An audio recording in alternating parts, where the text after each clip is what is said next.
d'huile. Moi, je travaille avec de l'huile d'olive de Nyon. Enfin, elle fait du vin, on lui achète son vin, mais on ne pourra pas lui acheter son huile. C'est-à-dire autant qu'on puisse On fait faire les deux. 50% du volume. Dans le sens. Deux.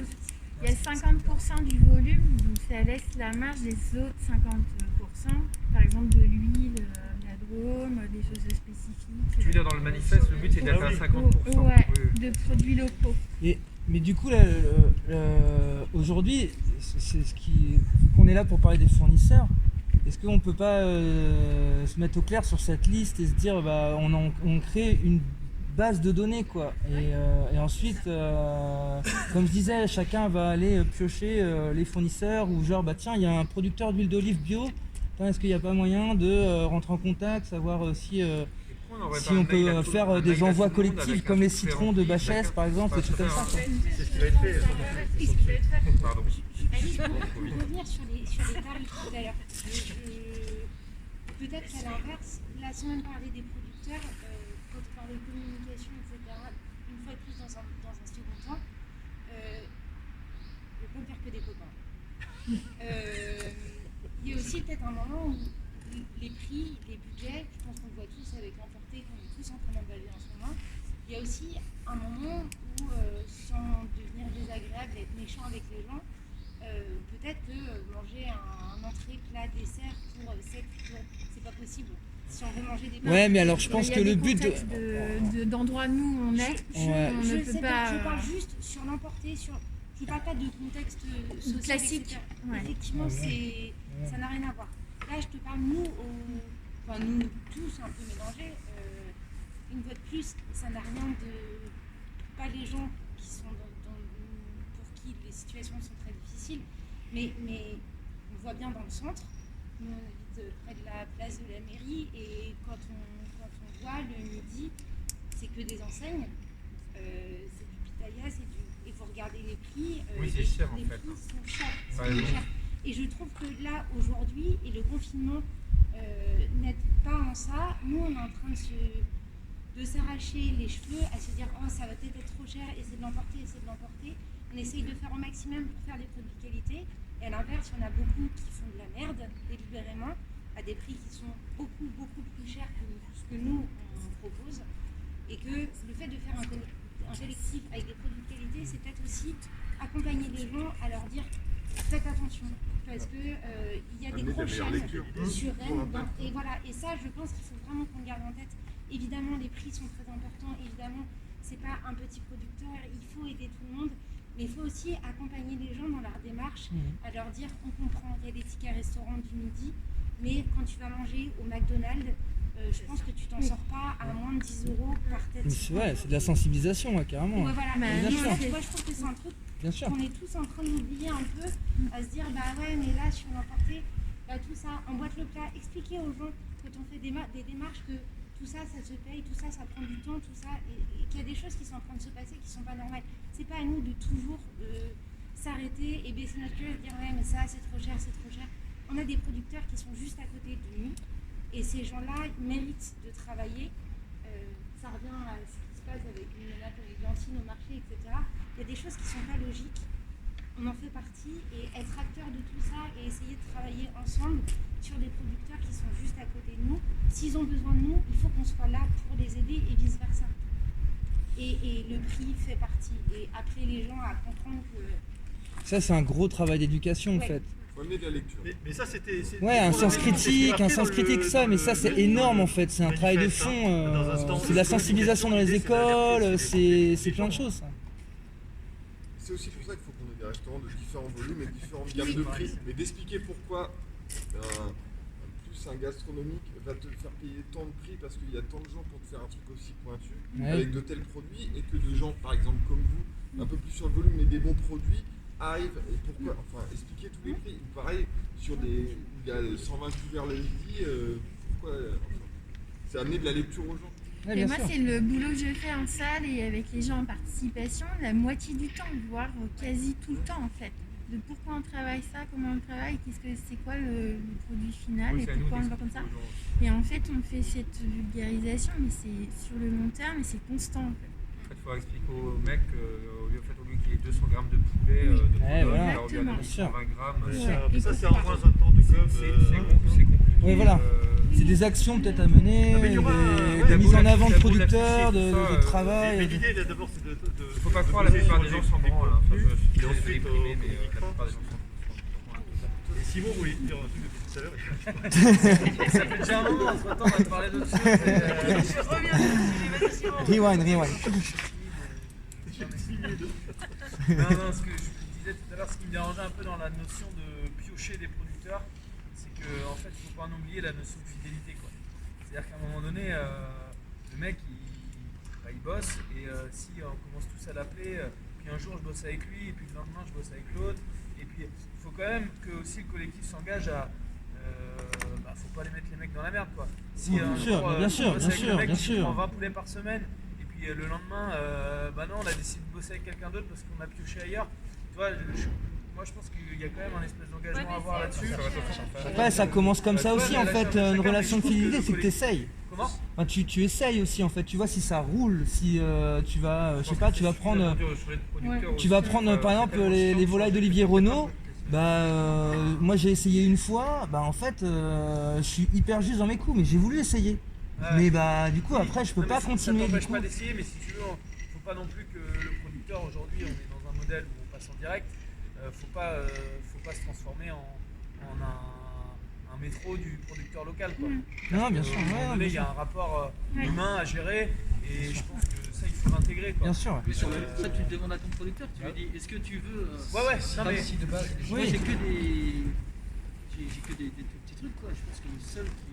À la limite, si je lui demandais s'il voulait notre client, ce serait le Jérémy de Chateaubriand qui fait du fromage et du j'en lait. suis même pas sûr. Ah, tu vois. Et encore, je suis même pas sûr. Parce Donc, qu'il moi, est- ça y est, il est c'est des fois basta, dans c'est ses réglé. Mais je pense Tu qu'il peux faudrait mettre que un peu sur la liste, c'est pas que vous interrogiez vos producteurs pour savoir s'ils ont possibilité ou pas. Il faut surtout pas leur dire qu'il y a 40 nouveaux qui vont lui tomber dessus. Hein. C'est pas ça. Non, mais il n'y aura pas 40 à leur tomber dessus, je pense pas. Mais moi, il y a une chose que je voudrais revenir parce qu'il y a un truc au niveau de la liste des fournisseurs, moi j'avais compris que c'était un élément de ressource pour les uns ou pour les autres. Oui. Oui. Et que c'était d'abord par rapport à ce que disait Pierre tout à l'heure, c'était pas du tout les conditions pour faire partie du manifeste que d'aller voir les fournisseurs de cette liste-là. On est bien clair là-dessus. Ouais, bien sûr. C'est autre chose, c'est qu'on reste libre dans les conditions du manifeste, qui sont effectivement le local ce qu'on a mis, mais après on reste libre. Du coup, les fournisseurs, même si c'est un petit fournisseur, je trouve qu'il a son intérêt à être sur la liste parce que toi, tu peux avoir besoin à un moment sur un petit volume de chercher un produit que justement ce fournisseur-là va avoir. Et il ne s'agit pas effectivement. Et c'est le fournisseur, à mon avis, c'est lui qui saura te dire oui ou non. C'est pas à nous de déterminer si sont capables de suivre. Voilà. Et deuxième chose, moi je trouve important ce que tu as amené sur les abricots et les cerises, parce que c'est quelque chose qu'on a débattu quand on a écrit le 100% local et de saison. Parce qu'il y a effectivement des produits qu'on ne va pas trouver en local ou pas qualitatifs. Et on a aussi parlé par rapport à taille et aux produits exotiques et tout ça. Voilà, je trouve que c'est peut-être important que justement sur cette liste on aille pour certains produits au-delà, parce que sinon Sur les fruits, sur les ça fruits, peut être compliqué. le Les chocolat, saisons, on parlait. Ouais, non mais oui. Ouais. Est-ce que sur le manifeste, je ne sais pas si vous l'avez peut-être pas sous les yeux là, mais en gros tout était pratiquement en rouge, donc c'est-à-dire à respecter d'emblée, sauf peut-être des choses, moi je l'avais mis en noir, je l'ai laissé. Par exemple, je m'engage à rédiger une politique sociale et environnementale responsable, co-construite avec les employés et signée par les dirigeants des établissements. Ça, je l'avais mis pas à respecter tout de suite, mais prendre le temps de le mettre en place et tout ça. Par rapport à combien de salariés, par exemple, un couple plus de salariés. Ouais. Globalement, c'est engagé mutuellement. Est-ce que c'est ça Ah, je sais plus, oui. c'est un peu particulier. Non. Pour moi, par exemple, pour ma Mais après, on peut revoir à la marge des trucs, c'est ce qu'on avait dit d'emblée, du manifeste. S'il y a des choses, si vous dites par exemple, là je m'engage à rédiger, si le mot rédiger est trop, on peut. Si je m'engage déjà, c'est déjà ça quoi. Non Pour reparler des fournisseurs, mais un peu moins sensibles que les fournisseurs alimentaires, les fournisseurs hors alimentaire. Hygiène. Ouais, merci.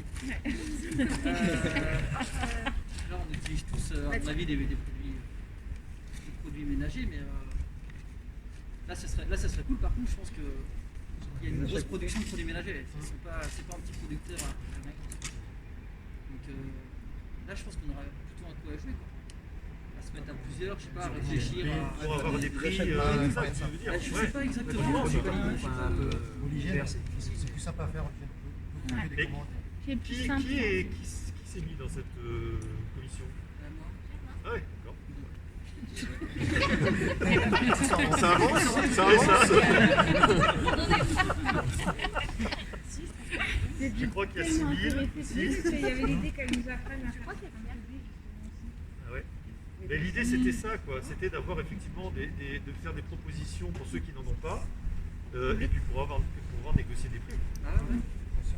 Et là, bah, je sais pas moi comment fonctionner. Est-ce que Mais il faut un interlocuteur. il faut un Qui va aller interlocuteur, négocier. quoi. Là pour le coup, je sais pas comment fonctionner. Bon, moi je les connais pas du tout. alors. Oui, on a des fournisseurs qui nous font des produits verts et tout ça. Après, toujours pareil, ça reste toujours des produits d'entretien, c'est marqué, c'est vert, mais ça reste du produit. Non mais comment fonctionner là-dessus? Est-ce que c'est à eux de faire une proposition à l'ensemble du collectif? Bah, c'est peut-être eux qui pourraient remplir la case. On peut poser la question. Ça peut déjà être pas mal, ça peut être un petit peu. Ça sera pas l'obligé. Je fais un peu partie de sa commission aussi, on a un Slack pour deux en fait. Et il y a pas mal de gens qui travaillent déjà avec Gal West, mais ça c'est des choses qu'on discutera à l'intérieur des commissions. Le but c'est que on va dire à tout le monde, mais la proposition c'est effectivement, là c'est tout à fait possible et jouable d'avoir un tarif groupé. En plus on est déjà quelques-uns à bosser avec lui. Là de voir que des produits... Et permettre c'est du coup un à des vrai gens commercial, en qui peuvent pas prendre la peine financièrement parce que ça passe pas de prendre des bons produits. En fait, le problème, c'est que eux, ils ont souvent des soucis. Enfin, non, c'est le stockage, quoi. C'est souvent des. Enfin, moi, tous les interlocuteurs que j'ai eus, c'était souvent des grosses quantités de papier toilette, tout ça. Moi, j'ai pas du tout de capacité de stockage. Donc, moi, je me galère à aller chercher des produits écolabel de droite et de gauche. Et c'est sûr que je ne peux pas sur les. Ouais, en fait, je pense qu'il faudrait aussi parler non seulement de prix, mais du volume, en fait, qui nous impose, en fait. Et c'est avec qui vous travaillez Hygiène. C'est Gal West. Oui, c'est avec un. Mais on n'a pas cherché midi à 14h, tu vois. Oui, mais moi je suis avec PLG, il a toute une gamme de trucs écolo. Tout est en Ouais. Ah, tu vois, ça serait intéressant de les mettre en. Ouais. Parce que eux, pour le coup, tu peux leur appuyer alors dessus. pour le C'est pas prix, mal. les prix, entre ce qui t'annonce et ce que tu payes quand tu négocies, on va à 30-40%. Hein. Enfin, le prix catalogue à 20 balles le bidon et tu payes 12 balles à la fin quand tu fais un peu de volume ou que tu négocies. On voit ça C'est un peu sur la commission. Donc l'idée c'est que vous faites une proposition, c'est ça? Alors, ceux qui sont dans la commission là. Moi j'y suis pas. Ceux qui auront 2 secondes de mettre leur fournisseur de produits hygiène et compagnie, quoi. Et puis on ira flotter à la porte. Sauf si tout le monde a déjà, parce que nous on Non, a ça, dit c'est ça, pas mais grave, ça se trouve tout le monde a déjà des produits d'entretien. Ça pourrait être juste une boîte à outils et on s'en sert si on a envie d'avoir un prix sur ces produits écolabels là. S'ils ne nous intéressent pas et qu'on a déjà trouvé son bonheur, ouais, voilà, on se joint pas à ça, que chacun soit libre de le prendre ou pas. Comme pour tout le reste, bah, comme finalement ça revient un peu. La boîte Sur les trucs en noir là, que j'avais pas mis en rouge, à pas respecter tout de suite, il y avait l'histoire des vins. Enfin, des vins et des liquides. Je m'engage à travailler. Vraiment du tariquet. Écoute bien, toi. Je m'engage à travailler à 50% en volume. Non, c'est pas ça. Je m'engage à proposer une offre liquide issue à 50% de pratiques durables, biodynamie, nature. Est-ce que ça, en gros l'idée, est-ce que ça il faut le respecter d'emblée ou est-ce que ça, on se donne, vous donnez, pardon, en gros, un laps de temps d'une année pour aller jusque-là? Ou est-ce que c'est pas possible? Pour moi, c'est sûrement le truc le plus facile. Bah oui. Je pense que déjà, Je pense que tout le monde est à peu près dedans. Alors pourquoi je le mets en noir moi alors? Je le mets en rouge alors? Qui est pas dedans? Je le mets en rouge alors? Je sais pas s'il reste beaucoup de tariquets chez les uns et les autres. dès que je vais faire Je sais pas, est-ce que tout le monde est d'accord pour dire que quand tu signes le manifeste, tu dois respecter ça?